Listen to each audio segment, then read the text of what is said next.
It is Brunch with Bernie. Senator Bernie Sanders with us. Today he's in Burlington, Vermont, and I think of him as America's senator. This is our national town hall meeting, your opportunity to talk to a United States senator. Our telephone number, toll-free, 866-987-THOM. Bernie's website, one of the best news sources out there for progressive news, is sanders.senate.gov. He's got a great newsletter. And Senator Sanders, welcome. Good to be with you, Thom. Hey, Bernie. So the real world versus the Republicans. I'm seeing an increasing separation. 30% of the Republican Party, for example, thinks Obama's a Muslim. Well, I think we need to take a deep breath and understand what's going on, and understand that while our Republican friends, and certainly the Republican leadership, I don't want to suggest it's true of all Republicans, but the Republican leadership is doing a very, very effective job in playing what I define as a political shell game. Tom, you remember what a shell game is? You go on a street corner in a large city, and you got to pick the shell under which the which pea is under which cap or exactly. cup or whatever, yeah. And the trick of that, the way the guy always wins is he diverts your attention. You're looking over here, and really the pea is over there. Right. And essentially that's what's going on right now. What the Republicans do is create a parallel universe with their friends on talk radio and on Fox television.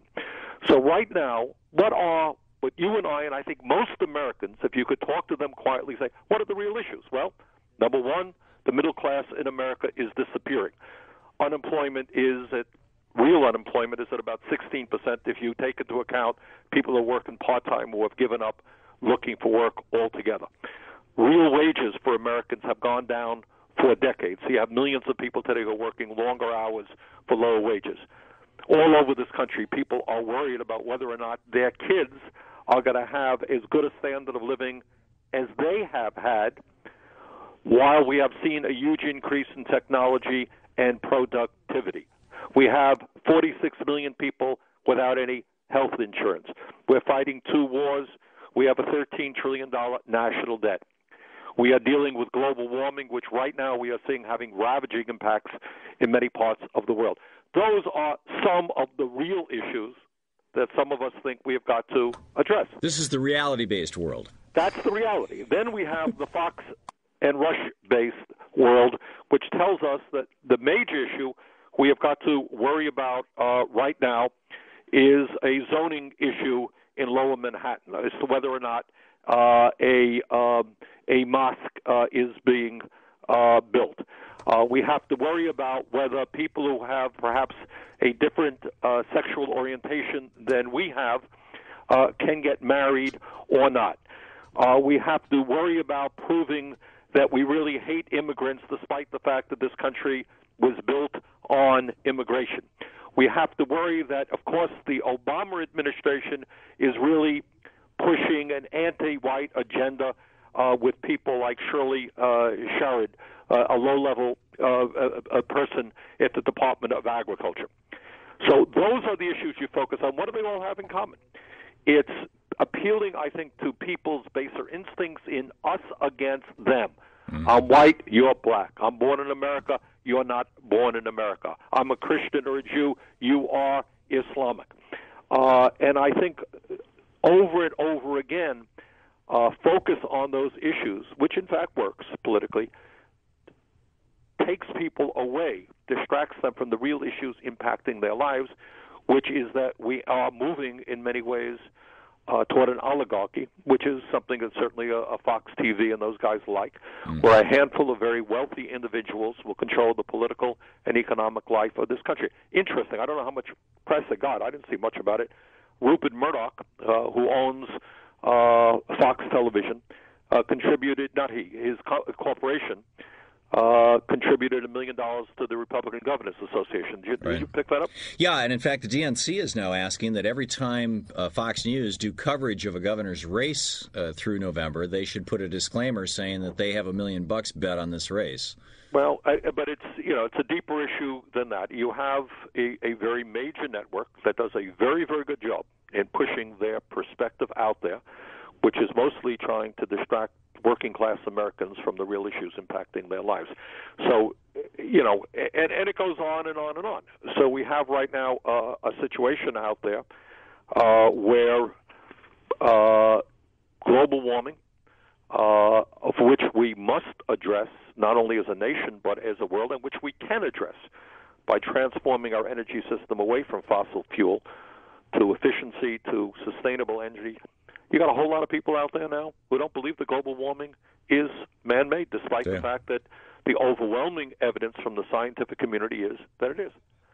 So we got the scientific community on one side, and then you got Glenn Beck, Rush Limbaugh, Fox TV on the other side. And most of the Republican Party, tragically. And most of the Republican. But it's a constant barrage of disinformation, a lot of it emanating from companies like ExxonMobil, who, of course, want to continue to make profit while they help to wreak havoc on our society, on our environment.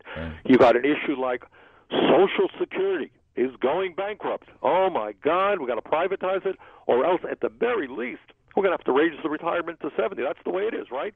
Well, actually, not really. Social Security has enough money to pay out every benefit until the year 2039. And with modest changes, it's there for another 75 years. Well, and in fact, there was a serious proposal from a think tank this week. We had the fellow on who wrote the 45-page proposal. He's trying to get it into the President's Commission, suggesting that if they just scrap the cap, literally scrap the cap, so millionaires and billionaires pay the same as carpenters and firefighters into Social Security, the same percentage of their income, that we could actually raise Social Security benefit payments right now and forever by 50%. Well, that's come close to the proposal that Peter DeFazio of Oregon and I are working on to do just that. Yeah. So, but the point is, you have millions of people, especially young people, who have been hit over the head year after year after year with a right-wing barrage of misinformation.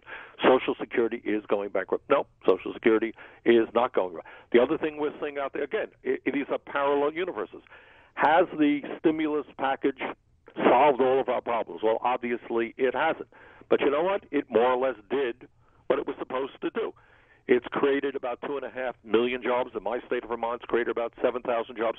Here in Vermont, we're seeing more money going into our roads and bridges than we have ever seen in the history of the state, putting some money into energy, creating jobs. So no one ever thought it was going to solve all the problems.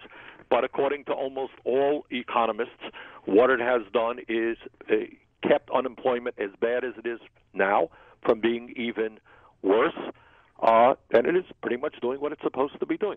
But what you see out there is a world in which right-wing disinformation impacts the thinking of many millions and millions of people, then shifts into mainstream media.